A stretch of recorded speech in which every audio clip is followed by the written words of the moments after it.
ጥልቁን ሲክሬት ግን እነግራቸዋለሁ። በመሬታችን ሆድ ዕቃ ውስጥ ከባድ ችግር እየተፈጠረ እንዳለ የሚያሳዩ ናቸው። የሰው ልጅ ሲክሬት በጣም ብዙ ነው። እነዚህ ብቻ አይደሉም። ይሄ ቀለል ያለው ነው። ፎልት ላይኖችን ግን ምን ያደርጋል? ክራክ እያደረገ የነዚህ የታችኛው ወለል ላይ ያሉ የቴክቶኒክ መስመሮችን እየሰነጠቀ እያላላው መሬት አሁን ላይ ከባድ ችግር ላይ እንዳለች እየተነገረ ነው ያለው። ይሄ ግን ያሁኑ ግን ፍራኪንግ የሚባል ሰንጥቆ አለቶችን ሰንጥቆ ወይም ሃይድሮሊክ ፍራኪንግ ይሉታል። ስለዚህ እነዚህ ሲክሬቶች ቀለል ያሉት ናቸው። ለምሳሌ ሌላ ቀለል ካሉት መካከል ቴክቶኒክ ጦርነቶች የሚባሉ ቴክቶኒክ ዌፐንስ መላምቶች አሉ። እነሱ መሬት በአመት በአማካይ ከ15 እስከ 20 የሚደርሱ ከፍተኛ ማለት 7.0 ማግኒቲዩድ በላይ ርዕደ መሬቶችን ታስተናግዳለች አሁን ባለችበት ሁኔታ ላይ። ይሄ ግን በከፍተኛ ሁኔታ እየጨመረ ነው ያለው። ለዚህም አንደኛው ከሚያቀርቡት የመሬት ማዕከል እምብርት ወይም ኢነር ኮር እንቅስቃሴ ይታያል። ከቅርብ ጊዜ ወዲህ የምድር ኤሌክትሮማግኔቲክ መስኳ ወይም ደግሞ የልብ ትርታዋ ማለት ይችላልችሁ። ልክ መሬታችን የልብ ትርታ ዱ እንደሚለው የሰው ልብ መሬታችንም በዚህ ፍሪኩዌንሲ የምትርገበገብበት ልብ ትርታዋ ባልተለመደ መልኩ እየጨመረና እየተናጠ ነው የሚገኘው የሚለው ትንተናዎች እየወጡ ይገኛል። ከነዚህ መካከል እንግዲህ በከፍተኛ ሁኔታ ብዙ ይታያል። የሚታዩት መሬት መናወጥ በየስፍራው ዝም ብሎ የሆነ አይደለም የሚለው ነገርና በመጨረሻው ዘመን ይሄ ፍጥነቷ ለምን ጨመረ የሚለው ነገር በከፍተኛ ሁኔታ እየተጠና ያለበት ሁኔታ እንዳለ ታያላችሁ። እና ይሄ የውጭ ጫና በውስጥ ዘልቆ በመግባት የመሬታችንን እምብርት ወይም ማንትል በማስጮህ የመሬት መንቀጥቀጦች ቁጣ ልክ እንደ ጨረቃ ሲያገኝ መንፈስ እንደሚንቀሳቀስባቸው አይነት ሰዎች የመሬታችን ማንትል በዚህ ደረጃ ላይ የምትጮህበት ጉዳይ እየተፈጠረ ነው። እንግዲህ ማግኔቱ ቦታውን ሲቀይር ደግሞ በምድር ውስጥ ያለው የቀለጠ ብረት አለ፣ ድንጋይ አለ። እነዚህን ጊዜ ሚዛናቸውን ያጣሉ። ውድ ቤተሰቦች ይሄ የሆነው ተከታታይ አደጋ የሰው ልጅ ከፈጣሪው የራቀበት ፍቅር የጠፋበት መሬትም በፍቅር ተሳስራ ለሰው ልጅ እንዳትገዛ የከበደችበት ጊዜ እንደሆነ በትክክል ትረዳላችሁ። ያም ደግሞ በከባቢ አየር ውስጥ ከፍተኛ የኤሌክትሮማግኔቲክ ጭጋግ ወይም ኤሌክትሮማግኔቲክ ስሞግ ይሉታል። ያንን እንደፈጠረ ሳይንቲስቶቹ እየተናገሩ ነው ያሉት። ይሄ ደግሞ መሬት ላይ ብቻ ሳይሆን በሰዎች አንጎል፣ አእምሮ፣ በስነ ልቦና ላይ ሁሉ ሳይቀር ተጽዕኖ እየፈጠረ እንዳለ ይሄ በትክክል በስነ ልቦና ዘርፍ እየተጠና ያለ ነው። ስለዚህ ከምድር የልቧ ትርታ ጋር የተያያዘ ብክለት ከፍተኛ ብዙ ችግሮችን አከታትሎ እያመጣ እንደሆነ እያየ ነው።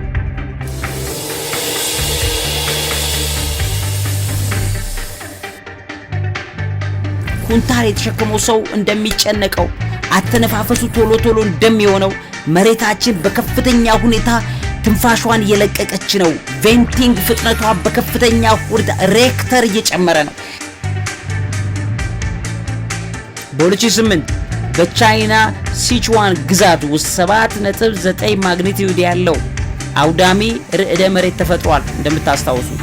እና በዚህ አደጋ ወደ 90,000 የሚጠጉ ሰዎች ህይወታቸውን አጥተዋል። ከምድር ውስጥ ሆድ ውስጥ ከዛ ውስጥ መጠቅጠቁ አይቀርም፣ መሙላቱ ወይም ማውጣቱ አይቀርም። ይሄ በሚሆንበት ጊዜ የመሬቱ ውስጥ የተፈጥሮ ድጋፍ ይናጋል። መሬቱ የላይኛው ከተሞችን ክብደት መሸከም ያቅተውና ወደ ውስጥ የመደርመስ ወይም የመጨቆን ነገር ተፈጥሮ ከፍተኛ የሆኑ የመሬት መናወጦች በየጊዜው እየጨመሩ መሆኑን ታያላችሁ። አፓርታማ በኮንዶሚኒየም ዋጋ። አዎ በ650 ሺህ ብር ቅድመ ክፍያ ብቻ ያውን በመሃል ለቡ መብራት ላይ የዛሬ ዓመት እዚህ ላይ ነበርን። ከ6 ወር በኋላ ለማስረከብ 24 ሰዓት በግንባታ ላይ እንገኛለን። በተጨማሪም ከ1 ዓመት ተኩል እስከ 3 ዓመት ተኩል የሚረከቡት ከባለ 1 እስከ ባለ 4 መኝታ ቤቶችን በተለያዩ የካሬ አማራጮች በ10% ቅድመ ክፍያ እንዲሁም 60% የባንክ አማራጭ የተመቻቸለት አፓርትመንቶቻችንና የንግድ ሱቆችንም ከ30% ልዩ ቅናሽ ጋር አቅርበንሎታል። ዲኤምሲ ሪል ስቴት። ሰላም ክብራትና ክብራን የሣድስ ቤተሰቦቼ፣ ሳይንቲስቶች ከመቼውም ጊዜ በላይ በጣሙን የተጨናነቁበት ጊዜ ላይ ነው ያለ ነው። በተለይ መሬታችን ከሆነ ከተወሰኑ ጊዜያቶች በኋላ ከባድ የሆኑ ችግሮች ያስተናገደች መምጣቷ እየተነገረ ነው ያለው። ከቬኔዙዌላው የመሬት መናወጥ በኋላ ባሉት ጥቂት ቀናት እንግዲህ ሰኔ 24 እና 25 26 27 እስከ 28 ድረስ በዓለማችን ተከታታይ በተለያዩ ቦታዎች ላይ ከበድ ያሉ፣ ሌላ ጊዜ በጣም ጥቃቅን ናቸው፣ አሁን ግን ከበድ ያሉ የመሬት መናወጦች እየተሰሙ ይገኛሉ። ከነዚህ መካከል ትላንትና የተከሰተው በአፍጋኒስታን የተከሰተው መሬት መናወጥ እስከ ህንድ ዋና ከተማ እስከ ኒው ዴልሂ ድረስ ሾክ አድርጎ እንደነበረ፣ ያም ደግሞ በሳይንቲስቶቹ ላይ በጣም ድንጋጤ ፈጥሮ እንደነበረ መረጃዎች እያሳዩ ነው። እሱ ብቻ አይደለም፣ በኢትዮጵያም መሬት መናወጥ ነበረ ሰኔ 24 25 26 መካከል ባሉት ቀናቶች ውስጥ ብዙ ሰው መረጃ አልያዘም። እነዚህና መሰል ጉዳዮች ምንድነው የሚያሳዩት የሚለውን ነገር በተመለከተ እየወጡ ያሉ ዝርዝር መረጃዎች አሉ። በተለይ በጣም ክሪቲካል የሆኑ የሚታዩ ሳይንቲስቶች እንደገናም ሌሎች ከጉዳዮች ጋር ተያያዥነት ያላቸው አካላት በግልጽ እያሳዩት ያሉት ነገር ምንድን ነው? በዚህ ፕሮግራም ላይ በደንብ ትኩረት አድርጌ ላሳያችሁ። እንግዲህ የምታውቋቸው ከዚህ ቀደም የነበሩት ነገሮች በጠቅላላ በዚህ ውስጥ ትልቁን ቦታ አላቸው። ግን ከምንም በላይ ከአምላካችን ከእግዚአብሔር ቃል አይበልጥም። በመጨረሻዎቹ ዘመናት ላይ መሬት መናወጥ ለዘመኑ ፍጻሜ ምልክት መሆኑን የሚያሳይ በጣም ክሪቲካል ነገሮች ናቸው እየተሰሙ ያሉት። የምታውቋቸው ትርክቶች ወይም ደግሞ ሳይንሳዊ ትንተናዎች አሉ። ለምሳሌ ሃርፕ የቴክኖሎጂው ጉዳይ በተመለከተ የአየር ትንበያ መሳሪያ ነው። እንደምታውቁት ሃርፕ ሃይ ፍሪኩዌንሲ አክቲቭ ኦራ ሪሰርች ፕሮግራም የሚባል እንግዲህ ይሄ ማዕከል በጣም ኃይለኛ ሞገዶችን ወደ ከባቢ አየር ይለቃል። ለምሳሌ አይኖስፌር አካባቢ ላይ በመልቀቅ የአየር ንብረትን መለወጥ፣ ከባድ ማዕበል መፍጠር፣ አልፎ ተርፎም ደግሞ ያንን የኃይል ሞገድ ወደ መሬት በማጽባረቅ በተፈለገው አገር ላይ ሆን ተብሎ የመሬት መንቀጥቀጥ እንዲፈጠር ለማድረግ የሞገድ እምቅታ በመፍጠር የሚደረገው ረጅም ጊዜ የሚታወቅ ነው። እናንተ የምታውቁት ይመስለኛል። ለዚህ አንደኛው በጣም ከሚሰጡ መላምቶች መካከል ያለው ነው። ጥልቁን ሲክሬት ግን እነግራቸዋለሁ። በመሬታችን ሆድ ዕቃ ውስጥ ከባድ ችግር እየተፈጠረ እንዳለ የሚያሳዩ ናቸው።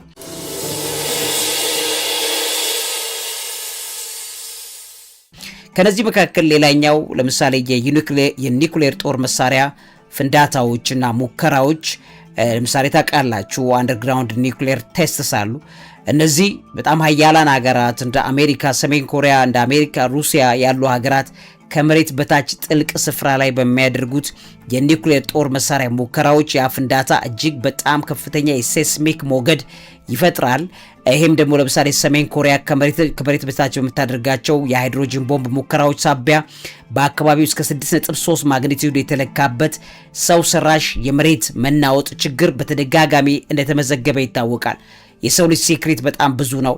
እነዚህ ብቻ አይደሉም። ይሄ ቀለል ያለው ነው። ፎልት ላይኖችን ግን ምን ያደርጋል? ክራክ እያደረገ የነዚህ የታችኛው ወለል ላይ ያሉ የቴክቶኒክ መስመሮችን እየሰነጠቀ እያላላው መሬት አሁን ላይ ከባድ ችግር ላይ እንዳለች እየተነገረ ነው ያለው። ለምሳሌ ፍራኪንግ አለ። እንደምታውቁት የፍራኪንግ የነዳጅ ቁፋሮ እና የማውጫ ስራዎች አሉ። እንደምታውቁት ካፒታሊስት ኩባንያዎች ስግብግብነታቸው በጣም ስለጨመረ አይመለከታቸው ምን እንደሚሆን ደባውን ይሄንን በምድር ላይ በከፍተኛ ሁኔታ እየሰሩ ነው። የነዳጅና የጋዝ ኩባንያዎች ከመሬት በታች የተሸሸገውን የተፈጥሮ ጋዝ አውጥቶ ለመሸጥ በሚያደርጉት ነገር ላይ የኬሚካልና የውሃ የተለቀቀ ፈሳሽ ይለቃሉ። በውሃ ፍራኪንግ ይሰራል። በፊት ካለው ቀጥተኛ ቁፋሮ መሬት ከላይ ወደ ታች ማዕድን ለመቆፈር የምታደርገው ጥረት አላት። ይሄ ግን ያሁኑ ግን ፍራኪንግ የሚባል ሰንጥቆ አለቶችን ሰንጥቆ ወይም ሃይድሮሊክ ፍራኪንግ ይሉታል። በዛ ፍራክቸሪንግ ሃይድሮሊክ ፍራክቸር ሰንጥቀው እየሰነጠቁ በእነዚህ ግፊያቶች በሚያረጋቸው ፕሬሸሮች ነዳጅ ያለበትን ቦታ ፈልጎ ለማግኘት የሚደረግ ቁፋሮ የሰው ልጅ የስግብግብነት ጥጉ ይሄም ግፊት በሚፈለግ ፈሳሽ መሬት ውስጥ ያሉ አለቶችን እንደገና ደግሞ ኢቭን ታንኳዎች እርስ በርሳቸው እነዚህ የመሬትን የተሸከሙት አካላት እንዲገፋፉ እንዲሸሹ እርስ በርስ በማድረግ እነዚህ በተለይ ልክ እንደ ሉብሪካንት ሆነው ያገለግላሉ። ነዳጅ ለማውጣት የሚደረገው ነገር በቀላሉ መሬቶች የትላልቅ አለቶች ሳይፈቃፈቁ በቀላሉ መገፋፋት እንዲችሉ የሚያደርግ ተንሸራታችነት ባህሪ በውስጣቸው ይዘዋል፣ አስገብተዋል። ከፍተኛ የክታች መሬት ስንጥቅ አለቶች እርስ በርስ በነዳጅ አፈትልከው በሚወጡ ነዳጆች ወይም ድፍድፍ ዘይቶች አማካኝነት እርስ በርስ የመሞላለጭ ወይም ጥብቅብቅ አድርገው ያለመያያዝ ነገር እየተፈጠረ እንዳለ ይታወቃል። ለምሳሌ በአሜሪካ ኦክላሃማ ግዛት ቀደም ሲል የመሬት መንሸራተት የሚባል ነገር ታይቶ አይታወቅም ነበር። የነዳጅ ኩባንያዎች ይህንን ስራ ከጀመሩ ወዲህ ግን እንግዲህ በአመት በመቶዎች የሚቆጠሩ መሬት መንሸራተቶች ርዕደ መሬቶች ሁሉ ሳይቀር እየተመዘገቡ እንዳሉ መረጃዎች ያሳያሉ። ስለዚህ እነዚህ ሲክሪቶች ቀለል ያሉት ናቸው። ለምሳሌ ሌላ ቀለል ካሉት መካከል ቴክቶኒክ ጦርነቶች የሚባሉት ቴክቶኒክ ዌፐንስ መላምቶች አሉ። ከቀዝቃዛው ዓለም ጦርነት ወዲህ የሶቪየት የሩሲያ በተለይ የሜርኩሪ ቮልካን የሚባል የምስጢር ፕሮግራሞች ይቀረጹ እንደነበረ ይነገራል። እና እነዚህ ፕሮግራሞች አላማቸው ከመሬት በታች የተከማቸውን የተፈጥሮ ኃይል ወይም ጂኦተርማል ኤነርጂን በኤሌክትሮማግኔቲክ ሞገድ በመቀስቀስ ለጠላት ሀገር ላይ እንግዲህ እንደ ርዕደ መሬት ያለ የመሬት መናወጥ ሰንሰለትን የሚያመጡበት በጣም አደገኛ ደባ ነው። በአሜሪካ ውስጥም ይሄ ይደረጋል እንደምታውቁት ማለት ነው። ስለዚህ ከመሬት በታች የኒውክሌር ቦምብ ፍንዳታ፣ የፍራኪንግ ማድረግ፣ በጣም ግዙፍ የሆኑ የሞገድ ሙከራዎችን ማከናወን ለምሳሌ በቬኔዙዌላ 7.5 በሬክተር ስኬል የተለካውን የመሬት መናወጥ ጉዳይ ከቀሰቀሱ ጉዳዮች አንዱ ይሄ ነው ተብሎ የሚታማውም ለዛ ነው። ስለዚህ የኒውክሌር ሙከራዎች ቀላል አይደሉም። አሁን ሳይሆን ያን የተደረጉ የኒውክሌር ሙከራዎች ዛሬ ላይ የመሬት ከርስ ላይ ያሉ ስንጥቅ ቦታዎችን እየለጠጧቸው አሁን ያለ ከባድ ነገር እየተከሰተ እየመጣ ያለበት ነገር እንዳለ ታውቃላችሁ። እንግዲህ ሌሎች እስቲ ሲክሪቶችን አብሬ ልንገራችሁ።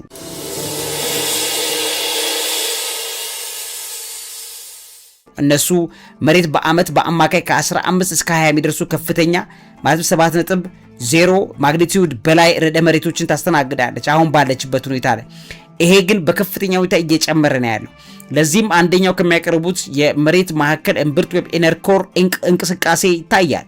ከአንድ አመት በፊት እንግዲህ የመሬት ውስጠኛው እምብርት ኮሩ የመሽከርከር ፍጥነቱ እየቀነሰ ነው የሚሉ ዘገባዎች ተደጋግመው እየወጡ እንዳሉ በትክክል ታያላችሁ። እንግዲህ አሁንም ይሄ ነገር ጉዳይ ላይ በተለይ በአመታት ዑደት በቢሊየን አመታት ዑደት ውስጥ ያለ ለውጥ በመሬት ከርስ ውስጥ በሆድ ዕቃዋ ውስጥ እየተከናወነ እንደሆነ የሚያሳዩ በጣም በርካታ ነገሮች አሉ። ከነዚህ መካከል እንግዲህ የሹማን ሬዞናንስ የሚባል ጉዳይ አለ። የምድር ኮምፒውተር ሞገድ መዛባት ይሉታል። ይሄ እንግዲህ መሬታችን የራሷ የሆነ የተፈጥሮ ኤሌክትሮማግኔቲክ ድምጽ አላት እንደምታውቁትና ወይም የልብ ትርታ አላት። መሬታችን በሰከንድ 7.83 ሄርዝ ያክል ገደማ መሬታችን የልብ ትርታ ወይም ንዝረት አላት።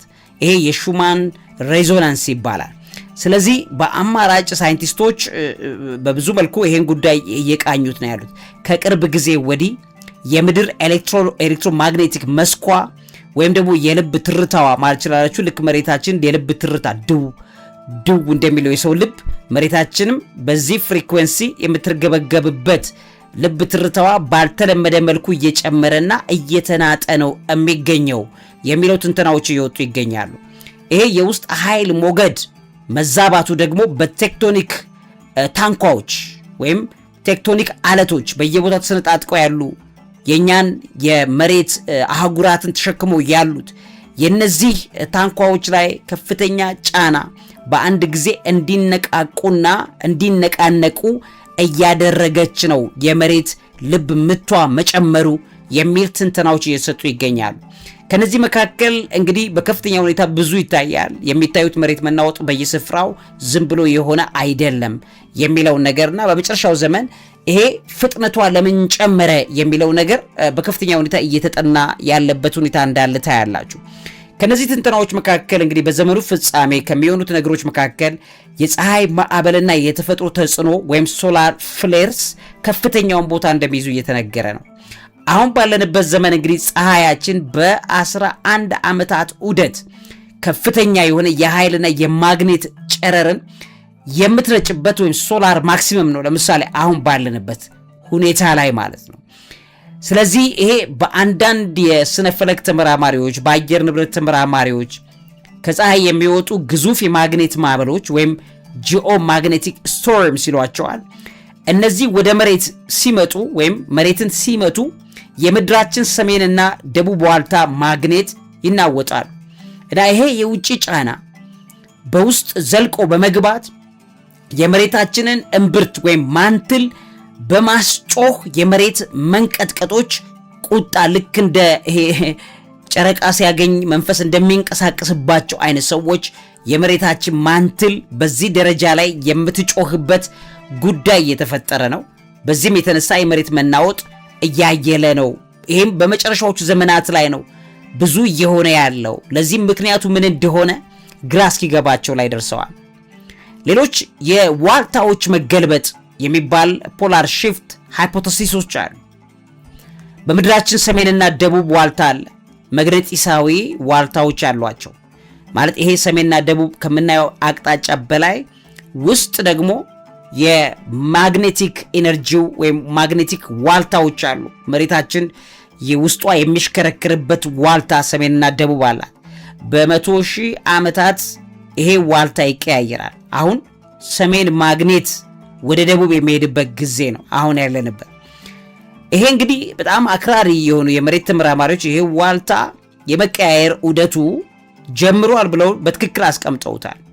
ስለዚህ ፍጥነቱ እየጨመረ ነው። በተለይ ከ2027-28 በእነዚህ ቀጣይ ዓመታት የመሬት መናወጥ እየጨመረ የሚሄድበት ጊዜ ነው በማለት ያስረዳሉ።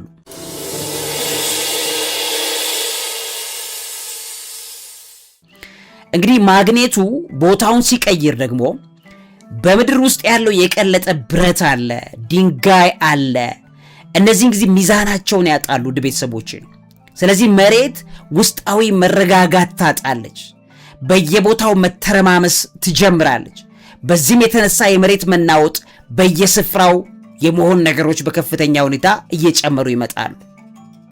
በክርስትናም በእስልምናም እምነቶች እንግዲህ የመሬት መንቀጥቀጥ እንግዲህ መዛባት ከዘመን ፍጻሜ ጋር በጣም በትልቅ የዘመን መለዋወጫ ምልክቶች ተደርገው ጌታ እግዚአብሔር ለምድር እየነገረ ያለው ነገር እንዳለ የሚገለጥበት እንደሆነ በትክክል ይታመናል። የብዙ ሚሊዮን የሚቆጠሩ አማኞች አሁን ለምሳሌ በቬኔዙዌላ ከትላንት ወዲያ፣ በጃፓን፣ በአፍጋኒስታን ትላንትና ይሄ የሆነው ተከታታይ አደጋ የሰው ልጅ ከፈጣሪው የራቀበት ፍቅር እየጠፋበት መሬትም በፍቅር ተሳስራ ለሰው ልጅ እንዳትገዛ የከበደችበት ጊዜ እንደሆነ በትክክል ትረዳላችሁ። እኛ ለእግዚአብሔር ቃል ስንገዛ ምድር ደግሞ ለኛ ቃል ትገዛለች። እኛ ለእግዚአብሔር ቃል ካልተገዛን መሬት ለኛ አትገዛም። መሬት ለኛ አለመገዛቷ ደግሞ ምድርም ካንተ የተነሳ የተረገመች ትሆናለች ብሎ ለአዳም እንደነገረው የእርግማን አንዱ መገለጫ መሬት ተጠባብቃ ያለችበትን ሰንሰለት እያላላች መምጣቷ እንደሆነ በትክክል እየተነገረ ይገኛል። ስለዚህም ከፍተኛ የሆኑ የመሬት መናወጥ የመጨረሻው ዘመን ምልክቶች ይሆናሉ። አንድ በእነሱ ጋያ ሃይፖቴሲስ የሚሉት አሏቸው። እንደው መሬት ይላሉ እነሱ ያወሩ ዝም ብላ አይነት ክምችት አለት አይደለችም። የራሷ የሆነ የልብ ትርታ ከፈጣሪዋ ከአምላኳ ከእግዚአብሔር ጋር የምትገናኝበት ህይወት የሚመስል ነገር አላት። ማለትም ተንቀሳቃሽ ነገር አላት። ከፈጣሪዋ ጋር የምትገናኘው በቋንቋ ነው ብለው ያምናሉ። እና የዚህ ፍልስፍና አራማጆች የሰው ልጅ ምድር ላይ የሚያደርሰው በካይ ጋዝ፣ የኒውክሌር ፍንዳታ፣ የተፈጥሮ ሀብት ዘረፋ ማዕድናት ለማውጣት የሚካሄድበት ነገር በተክላላ የምድርን ጩኸትና ሮሮ ወይም ደግሞ ያንን ቁጣዋን ለመተንፈስ ጭንቀቷን ለመልቀቅ የምትብድበት መንገድ አተነፋፈሷ ቬንቲንግ ይባላል። እና ያ ቬንቲንግ ከፍተኛ ግፊት በማድረግ ኃይል በመልቀቅ የመሬታችንን ውድመት ለማምጣት የሚያስችል መሬት መናወጦችን መሬት እየቀሰቀሰች እንዳለች ይነገራል። ከዚህ አንጻር እንግዲህ ሌሎች ተጨማሪ ትንተናዎች ይሰጣሉ። ለምሳሌ የፀሐይ ማዕበልና የምድር መናወጥ the solar flare connection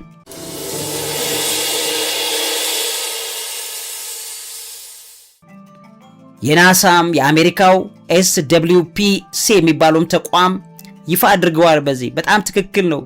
ለምሳሌ አሁን ባለንበት በጁን 24 ላይ በጣም ግዙፍ የሆነ የነጠብጣብ ስብስብ በፀሐያችን ሰንስፖት ግራውንድ ግሩፕ አላት። ፀሐይ እያሳየች ያለችው በቀጥታ ያ ግሩፕ ፊቱን ወደ መሬት አዙሮ እንደነበረና በዚህም ሳቢያ ጁን 25 እንደ ድንገተኛ G1 ማግኔቲክ ማዕበል ወይም ጂኦ ማግኔቲክ ስቶርም ፈጥሮ እንደነበረ ሳይንቲስት ኖአ የተባለው NOAA ስፔስ ዌዘር ፕሮቴክሽን የሚባለው ተቋም ግልጽ መረጃውን አስቀምጦታል። ሄዳችሁ ማየት ይችላላችሁ። ከነዚህም መላምቶች መካከል የአስተሳሰብ አራማጆቹም የቬኔዙዌላን 7.5 እና የጃፓን 6.9 ተከታታይ ርዕደ መሬቶችን የተከሰቱት በትክክል ይሄ የፀሐይ መሬት በደረሰበት በዚያው ሰዓት ላይ ነው። ስለዚህ የፀሐይ የሚወጣው ኃይለኛ የፕላዝማ ጨረር የምድርን ሰሜንና ደቡብ ዋልታ ማግኔት ሲያናውጠው በውስጧ ያለው የቀለጠው አለት ወይም ማግማ ላይ ግፊትና ጩኸት ፈጥሮ የመሬት መናወጦች በአንድ ጊዜ እንዲተለተሉ ያረጋል በሚል ይተነትናሉ። ይሄ የፀሐይ ቁጣ እግዚአብሔር ጋር የሰው ልጅ የተራራቀበት ውጤት እንደሆነ በትክክል ትረዳላችሁ። ውድ ሣድስ ቤተሰቦቼ የዘንድሮ ጥናት ለምሳሌ የዘንድሮ አዲስ ጥናት ጂኦፊዚካል ሪሰርች ሌተር የሚባል የወጣ ዶክመንት አለ። እዛ ላይ እንደሚያሳየው የፀሐይ ማዕበል በምድር ላይ የዝናብንና የአየር ንብረት ሁኔታን ሊቀይር እንደሚችል አረጋግጠዋል። በጣም ከባድ ችግሮች እየመጡ ነው። ነገር ግን ሳይንቲስቶች አሁንም በዚህ ዙሪያ ላይ ከፍተኛ ጥናት እያደረጉ ነው። ስለዚህ ይሄ አንዱ ትልቅ ሃይፖቴሲስ ሆኖ ተቀምጧል። ሌላኛው ቀደም ብዬ ነገርኳችሁ የሹማን ሬዞናንስ ወይ ምድር መናወጥን ሹማን ሬዞናንስ ያመጣው ነገርን በተመለከተ የምድር ገጽና በከባቢ አየር ወይም አይኖስፌር መካከል የሚፈጠር በሰከንድ 7.83 ጊዜ የሚርገበገብ የተፈጥሮ የኤሌክትሮማግኔቲክ ሞገድ ነው መሬታችን ያላት። ይሄ የልብ ትርታዋ እጅግ እየተረበሸ እንዳለ አሁን ደግሞ በጁን 24፣ 25፣ 26 እና 27 በእነዚህ ቀናቶች ውስጥ እንግዲህ በምድር ኤሌክትሮማግኔቲክ መስክ ላይ ከፍተኛና ያልተለመደ የሞገድ መብረቅ ወይም ደብል ሹናን ስፓይክ የሚባል ደረጃ ተመዝግቧል። ስለዚህ ይሄ ሰንጠረዡ ሲታይ በነጭ ብርሃን ተሸፍኖ ዋይት አውት ተብሎ ታይቷል። ስለዚህ እዚህ ላይ ምድር በውስጧ ያለውን የኃይል ንዝረት ወይም ፍሪኩዌንሲ በከፍተኛ ሁኔታ እየጨመረባት ያለበት ጊዜ ነው። ስለዚህ ይሄ ኤሌክትሮኒክ ኃይል መብዛት መሬት እንድትናወጥ እኛም ሰዎች ላይ ኢቭን በሰው ልጆች በዓለም ላይ በሰው ልጆች ላይ ራሱ የመንፈስ ጭንቀት፣ የእንቅልፍ መዛባት፣ መደናገጥ እንዲፈጠር እያደረገች ነው መሬት ተብሎ እየተነገረ ነው። በምርምር አረጋግጠዋል ሳይንቲስቶቹ። ይሄን ሹማን ሬዞናንስ ሞገዱ እንዲነቃቃ እንዲዋዥቅ የሚያደርግ በዓለም ዙሪያ የሚከሰቱ በጣም ከፍተኛ ኃይለኛ የነጎድጓድ መብረቆች እንደገና ደግሞ ከላይ ያየነው ቅድም የነገርኳችሁ የፀሐይ ኤክስሬይ ጨረሩ በጣም በከፍተኛ ሁኔታ አስተዋጽኦ እንዳለው በትክክል እየተነገረ ይገኛል። አሁን ባለበት ሁኔታ አሁን ለምሳሌ በጁን 27 የተከሰተው የአፍጋኒስታኑ መሬት መናወጥ ከዚህ ጋር አንጻር ብታዩት የመሬት መንቀጥቀጡ በህንድ በካሽሚር ሸለቆ በፓኪስታን አካባቢዎች ላይ ሰዎች ለ6 ለ7 ሰከንዶች ነዝሯቸው እንደነበረ ቪዲዮዎች ሁሉ በግልጽ እያሳዩ ነው።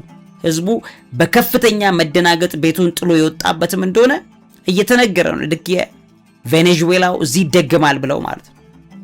ስለዚህ የሴስሞሎጂ ማዕከላት እንደገለጹት አደጋው የተከሰተው በዚህ አካባቢ ላይ በዚህ አሁን ባልኳችሁ ሬዞናንስ መዛባት ላይ መሰረት ሊያደርግ እንደሚችል እየተነገረ ያለበት ጊዜ ላይ ነው ያለነው። ይሄ ባለበት ደረጃ በጣም ከባድ የሚባሉ ሌሎች ጉዳዮችም ለመሬታችን ሆድ ዕቃዋ መታመም፣ እንደገና ደግሞ ሆድ ዕቃዋ እየተገለባበጠ ነው፣ ጫና እየተፈጠረባት ነው። በከርሰ ምድሯ ውስጥ በማንትል በኮር ውስጥ የሚደረገው ኤሌክትሮ ማግኔቲክ ሞገዶቿ ላይ መሬታችን ከፍተኛ መቀበዣጀርና ረብሻ እየተፈጠረባት ይገኛል። ለምሳሌ እንደ ሰው ሰራሽ ክብደት በምድር ላይ የሚያሳድረው ጫና እንደ አንትሮፖጀኒክ ክሪስታል ሎዲንግ የሚባላል። እንደነዚህ አይነት ችግሮች ከባድ ነገር ይዘው እየመጡ ነው በሚለው ዙሪያ ላይ ጥቂት ቆይታ ላደርግላችሁ። መምህርና ጋዜጠኛ ዐቢይ ይልማ ነኝ።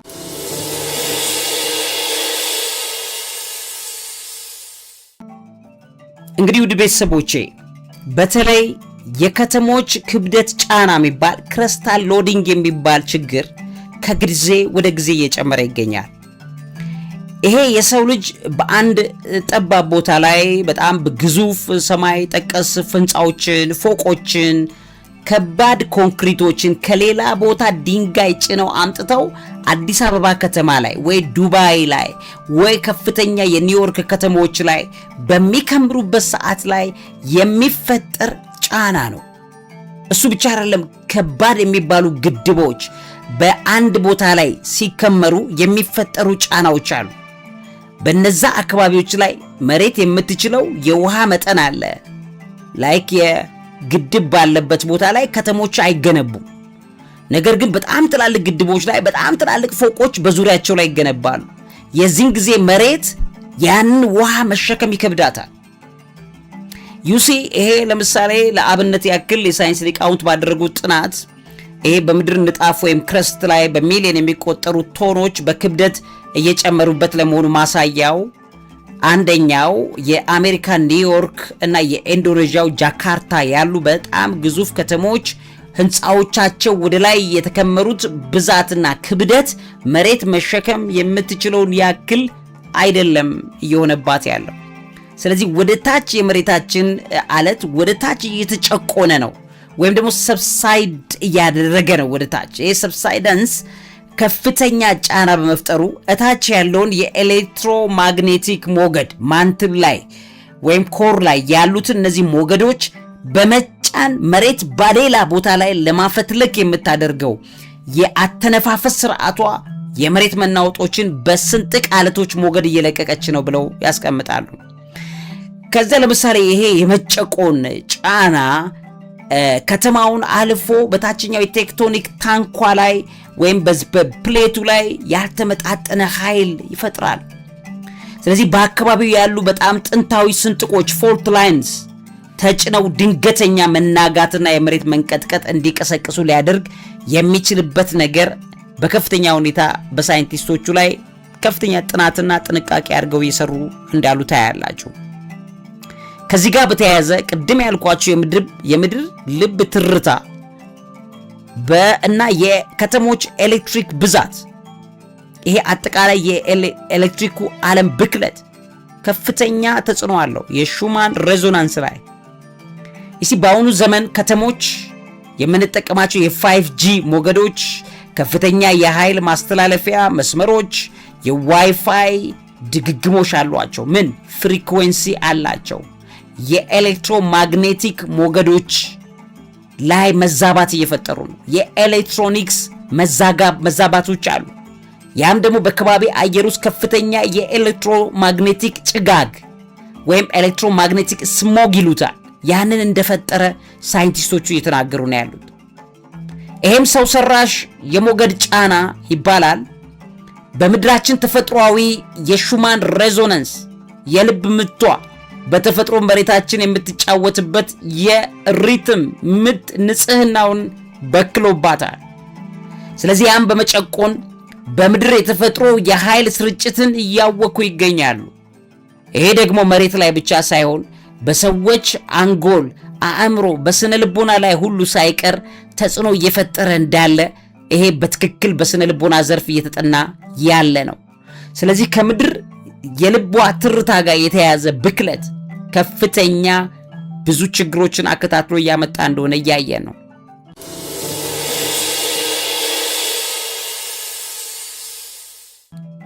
ሌላኛው ምድርን እንደ ህዋ ላይ ዩኒቨርስ ላይ እንዳለ ሕያውነት በውስጧ እንዳለባት በጣም የምታሳዝን ፍጥረት አድርጎ መመልከት ጥሩ ነው። በዚህ እንግዲህ መሬታችን እንደ አንድ ሕያው ፍጡር ወይም እግዚአብሔር እንደፈጠራት ነፍስ የላትም፣ መንፈስ የላትም፣ ነገር ግን እንቅስቃሴ አላት። ተክሎች አሉባት፣ አፈር አለው። እግዚአብሔር ሲፈጥራት የሕያውነት ምልክት በውስጧ ኦርጋኒዝም አላት። ስለዚህ በአንድ ሰው ጀርባ ላይ ለምሳሌ በሰው ልጅ ጀርባ ላይ ከባድ ሸክም 2 ኩንታል ሸክም ጭናችሁት ሰውየው ላይ ሂድ ከዚህ ወደዛኛው ብላችሁ ብትሉት የተጫነበት ቦታ ላይ ያለ የልቡ ትርታው ምን እየሆነ ይመጣል? እየጨመረ ይመጣል። ድብ ድብ ድብ ድብ የሚለው ምድራችንን በከተሞች ላይ ልክ ጫንቃዋን ከተሞች ላይ እንደተሸከመች አድርጋችሁ ብታስቡ ሞገዷ በልቧ ውስጥ በከፍተኛ ፍጥነት እየመታ ነው የሚገኘው። ዱ ዱ ዱ ዱ ዱ ይሄ ነው ሬዞናንሱ ላይ በጣም ከፍተኛ ረብሽ እየፈጠረ ያለው። ስለዚህ በዚህ የተነሳ ያ የተሸከመው ኩንታል የተሸከመው ሰው እንደሚጨነቀው አተነፋፈሱ ቶሎ ቶሎ እንደሚሆነው መሬታችን በከፍተኛ ሁኔታ ትንፋሿን እየለቀቀች ነው። ቬንቲንግ ፍጥነቷ በከፍተኛ ሁኔታ ሬክተር እየጨመረ ነው። ስለዚህ ያ ከመሬት ውስጥ የሚፍለቀለቅ የሞገድ ኤሌክትሮማግኔቲክ ኃይል ልቀትን ለማግኘት የሚሄድበት መንገድ በየአለቶቹ ስንጥቅ ሞገዷን በመልቀቋ የተነሳ ከፍተኛ የሆነ የመሬት መናወጥ በየስፍራው እየጨመረ ነው የሚገኘው። ውድ ቤተሰቦቼ ለምሳሌ በመሬት በዚህ ከፍተኛ ጫና በመፈጠሩ ምክንያት መሬታችን ላይ ፎቆች፣ ተራሮች ተራራ ተፈጥሮ ነው። እግዚአብሔር ተራራውን ሲያስቀምጠው ውቅያኖሱን ባህሩን ሲያስቀምጠው አደላድሎና አመቻችቶ ነው ያስቀምጠው። የሰው ልጅ ደግሞ ከተማ ሲገነባ በጣም ግዙፍ የሚባሉ በጣም ከባድ መሬት ከላይ ያለው ክረስቱ የማይቋቋሙ አይነት እነዚህ የውሃ ግድቦችና መሰል ግንባታዎች በሚፈጠሙ ሰዓት የመሬት ያለ ተፈጥሯ ስለሆነ ሰው ሰራሽ ስለሆነ እግዚአብሔር ካስቀመጠው ሕግ ውጪ ስለሆነ የመሬት መናወጥ በመጨረሻው ዘመን በከፍተኛ ፍጥነት እየጨመረ እንዳለ ትረዳላችሁ። ለምሳሌ የቻይናው ዚፒንግፑ የሚባል ግድብ አለ። የዛም የሲቹዋን አደጋ ያመጣበት የ2008ቱ ስታዩ ግልጽ ማስረጃ ነው። በ2008 በቻይና ሲቹዋን ግዛት ውስጥ 7.9 ማግኒቲዩድ ያለው አውዳሚ ርዕደ መሬት ተፈጥሯል እንደምታስታውሱት። እና በዚህ አደጋ ወደ 90,000 የሚጠጉ ሰዎች ህይወታቸውን አጥተዋል። የሳይንቲስቶች ምርመራ ውጤት አሁን ላይ የሚያሳየው አደጋው ከተከሰተ ከበርካታ የጂኦሎጂ ባለሙያዎች ባደረጉት ከበርካታ ጊዜያቶች በኋላ ጥናቱ ሲወጣ በአደጋው ቀጠና 5.5 ኪሎ ሜትር ርቀት ላይ የተገነባው የዚፒንግፑ የሚባለው የውሃ ግድብ ለአደጋው መከሰት ዋነኛው መንስኤ እንደሆነ ሳይንቲስቶቹ አረጋግጠዋል። እና ግድቡ የያዘው ወደ 320 ሚሊዮን ቶን የሚመዝን ውሃ መሬቱን ወደ ታች ክፉኛ በመጨቆን የውሃው ፈሳሽም ወደ ስንጥቆቹ ፎልት ላይንስ ውስጥ ሰርጎ በመግባት ታንኳን ወይም ፕሌቱን እንዲንሸራተት ወይም አንዱ ተጠጋግቶ እንዳይቀመጥ አድርጎታል ብለው በትንተና አስቀምጠዋል። ይሄ የራሳቸው የቻይና ሳይንቲስቶቹ ናቸው።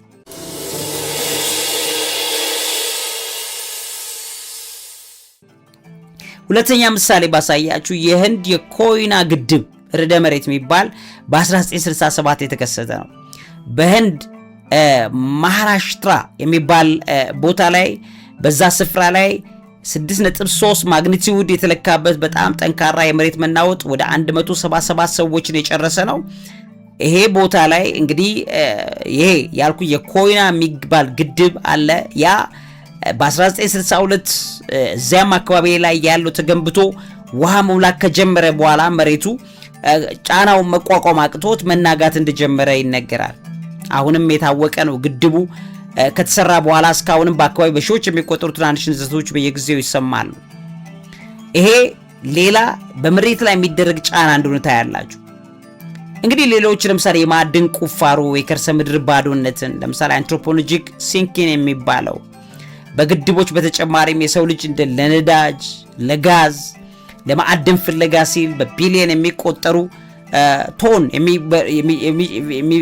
የሚመዝኑ ቁሶችን ከምድር ውስጥ ሆድ ውስጥ ከዛ ውስጥ መጠቅጠቁ አይቀርም፣ መሙላቱ ወይም ማውጣቱ አይቀርም።